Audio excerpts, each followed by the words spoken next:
Nasci em um lar disfuncional e com muitos problemas de relacionamento.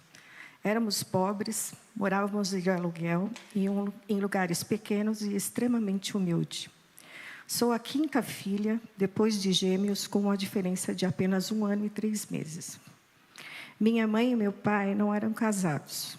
Meu pai já tinha sido casado e tinha uma filha, a qual ele deixou para viver com a minha mãe quando a engravidou. Meu pai era alcoólatra e, quando bebia, era violento com minha mãe e conosco também.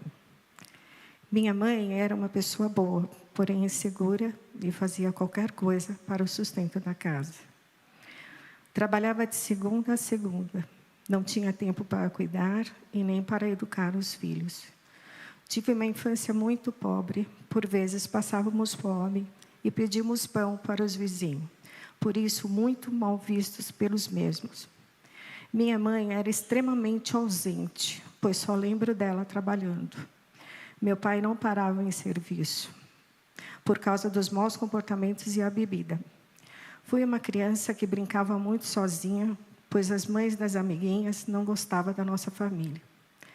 Quando brincava, era com restos de brinquedos que eram doados. Lembro-me de uma boneca que minha mãe achou no lixo. Era de louça e não tinha uma perna. Foi a única que tive em toda a minha infância. Cresci com 3 irmãos acima de mim, por isso aprendi a brincar de pipa, bolinha, amarelinha, coisas que não tinha custo ou era dado por alguém ou mesmo achados. Nunca ganhei um brinquedo de Natal. Minha mãe sempre dizia que tínhamos comida e isso já era suficiente. Fui muito reprimida e tímida, pois tinha muitas comparações e menosprezo dos meus irmãos com a minha irmã mais velha. Das poucas coisas que me lembro do meu pai, é que sempre o via bêbado e também de uma tentativa de estupro, quando eu tinha entre 5 e 6 anos. O ambiente que vivíamos, os 5, era de total desrespeito. Todos dormíamos em um quarto, com todos expostos à intimidade dos meus pais. Minha mãe e meu pai brigavam muito e meu pai batia nela. Ela separou dele quando eu tinha 7 anos. Fomos morar um tempo com a minha avó e foi um tempo de muitas humilhações com a minha mãe e com os 5 filhos. Da parte dos meus tios solteiros, e lá também começaram os abusos do meu irmão mais velho. Graças a Deus, saímos para morar em um quintal com várias famílias.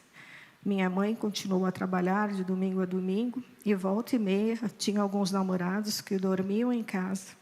E na mesma cama, eu, minha mãe e o namorado. Meu contato e de meus irmãos com a sexualidade deles era total. Por vezes, eu era abusada no escuro, sem minha mãe perceber. Nesta época, minha irmã mais velha começou a trabalhar e eu ficava com os meus irmãos, e assim, mais abusos. Minha mãe foi morar com um homem mais novo que também tentou abusar de mim, porém ela nunca acreditou. Aos 11 anos, comecei a trabalhar no prédio em que fomos morar, em outro bairro, e a vida financeira ficou um pouco melhor. Meu irmão foi trabalhar e começou a namorar e não abusou mais de mim. Nesta época, financeiramente, as coisas começaram a melhorar com todos trabalhando. Minha mãe estava morando com uma pessoa, aliás, ela nunca parou de tentar achar um companheiro, e isso foi até ela morrer. Na adolescência, comecei a namorar aos 12 anos, em casa e com a autorização da minha mãe, e depois deles, outros. Fui uma adolescente danada.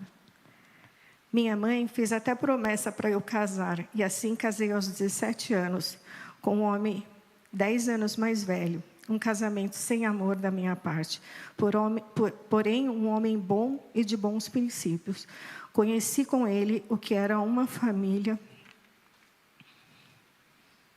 sentar em uma mesa, frequentar uma igreja e um banco de escola. Estudei até entrar em uma faculdade.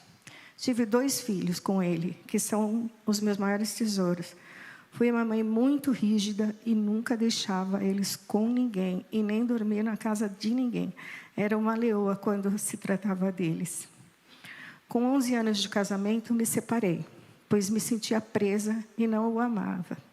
Ele nunca quis que eu trabalhasse, tinha medo do que fatalmente acabou acontecendo. Um baque para a minha família e para meu ex-marido, que não aceitava o fim do relacionamento.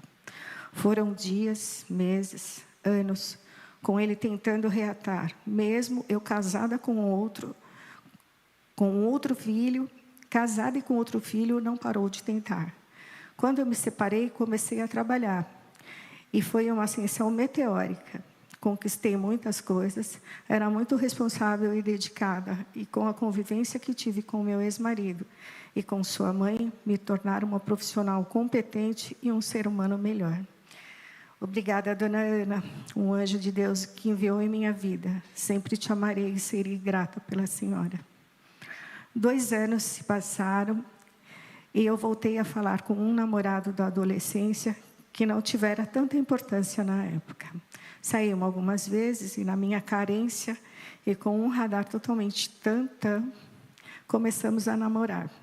Estávamos há 1 ano juntos, por um descuido, engravidei do meu 3º filho. Fomos morar juntos e é claro que as coisas ficaram difíceis. Ele imaturo, inseguro e ciumento dos meus filhos.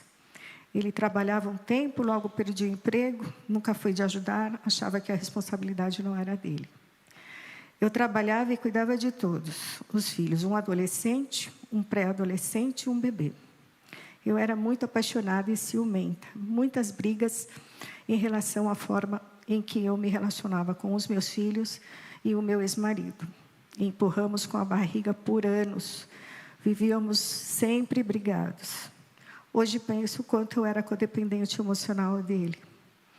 No ano de 2000, uma avalanche de fatos ruins. Minha mãe faleceu aos 63 anos de infarto, um baque sem tamanho. Meu Deus, como foi difícil essa ausência.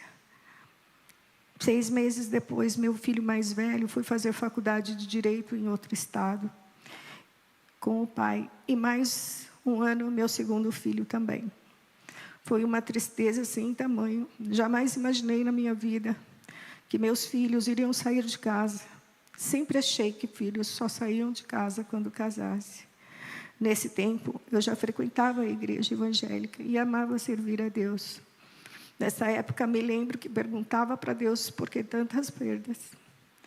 Em 2016, cheguei no CR e logo depois na IBAB. Sim, eu vim primeiro no CR, apresentado pela minha sobrinha, que conheceu o programa na IBAB.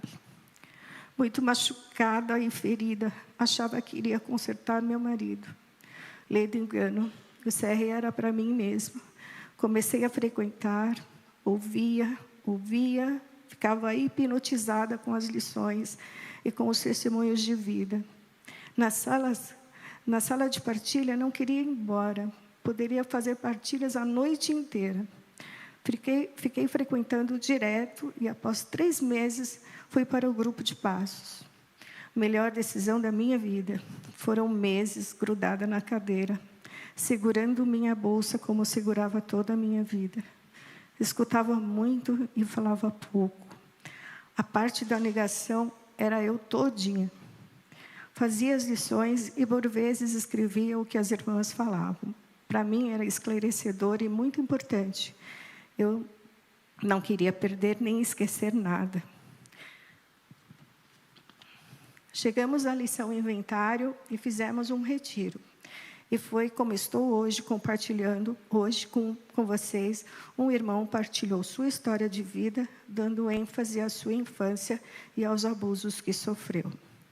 Impactada, fui para a escrita. Escrevia sem parar de chorar. Acabou o tempo, descemos e fomos para as partilhas. Lembro-me que desabei e chorei de soluçar por mais de meia hora. Seguida, um choro de uma criança que foi abandonada, rejeitada, abusada e exposta a situações que ela nem sabia do que se tratava. Nem sei como voltei dirigindo naquele domingo à noite. Meus olhos, marejados diante dos faróis da estrada, foi Deus que me guiou de volta para casa. Passei mais de uma semana chorando com ódio da minha mãe e da minha família com um sentimento de tristeza e rejeição que cortava a minha alma. Só uma coisa me consolava: eu não era a culpada, e sim a vítima. Entender isso foi extremamente libertador. Passei a entender os meus sentimentos e ressentimentos, qual era a minha dor e onde tinha que começar a minha recuperação. Descobrir os motivos da minha dependência e codependência emocional foi um divisor de águas. Tinha feito várias terapias e nunca tinha olhado a minha infância. Levei tempo para perdoar minha mãe e meu irmão. O apoio e o acolhimento do grupo de passo, das minhas prestadoras de contas, da minha madrinha e de cada um da minha família foi essencial.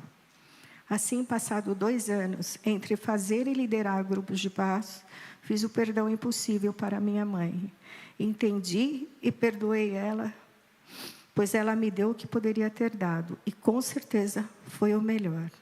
Mãe, eu te amo e tenho muito orgulho da pessoa que você foi nesta vida. Uma guerreira que criou 5 filhos. Para o meu irmão, analisando o que vivemos, percebi o quanto ele passou a me respeitar e amar da maneira dele. Tudo o que ia fazer, perguntava a minha opinião. Morreu chamando por mim e eu entendi que foi um pedido de perdão. O meu processo foi lento. Eu estava deixando de ser uma adolescente em meus pensamentos e sentimentos. E adultecer é um processo, e foi difícil. Porém, com o nosso Deus, que sempre faz muito mais do que pedimos, fui ressignificando os pensamentos e sentimentos. E saber o que é meu e o que é do outro. Fui mudando. Deus sabe todas as coisas e esteve comigo mesmo quando eu não o conhecia. Também me fez entender que aceitar que Ele ama da mesma forma que ama um abusador e que Ele não faz acepção de pessoas, Ele só ama. Por isso, estar aqui no CR e no grupo de passos me fez ver o quanto os meus defeitos de caráter e maus hábitos também fizeram muito mal a mim e a minha família. Eu também abusei emocionalmente. Eu era controladora, mentirosa e me achava a boazinha. Com o tempo no CR, parei de vitimizar, foquei no versículo e na lição admitir. O versículo, para mim, é o conhecereis a verdade e a verdade vos libertará. João 8,32. A lição admitir fez e faz toda a diferença em minha recuperação. Com isso, passei a orar e pedir discernimento e inteligência emocional para lidar com o que posso mudar, e aceitando que Ele tudo fará se eu me entregar a seu controle. E foi refazendo rotas, participando e praticando o 12º passo, que é o servir com a ajuda do nosso Deus. E com a minha madrinha, prestadoras de contas e minha família, consegui conhecer a paz que Jesus deixou. Aqui quero fazer um parêntese e dizer a vocês, aqui hoje, que estão pela primeira vez ou há pouco tempo, se dê essa oportunidade a você, venha e conheça. Desse tempo, vai ser maravilhoso, tenho total certeza. Deus se faz presente aqui. E para terminar, vou falar um pouquinho de coisas boas, pois elas existiram e existem em minha vida. Deus, em sua infinita bondade, me deu 3 filhos lindos, homens de bem, pais e maridos incríveis, 2 juízes de direito e um engenheiro civil formado pela USP, e também 3 norinhas que amo de paixão. Eu infelizmente não terminei a faculdade, mas trabalhei por 30 anos e fui muito honrada em meu trabalho. Também me deu 4 netos lindos e maravilhosos, que amo com paixão, cheio de saúde e super divertido. Hoje vivo feliz, não por causa do outro, sou feliz comigo e vivo um dia de cada vez e decidindo todos os dias ser uma versão melhor de mim. Obrigada por me ouvir.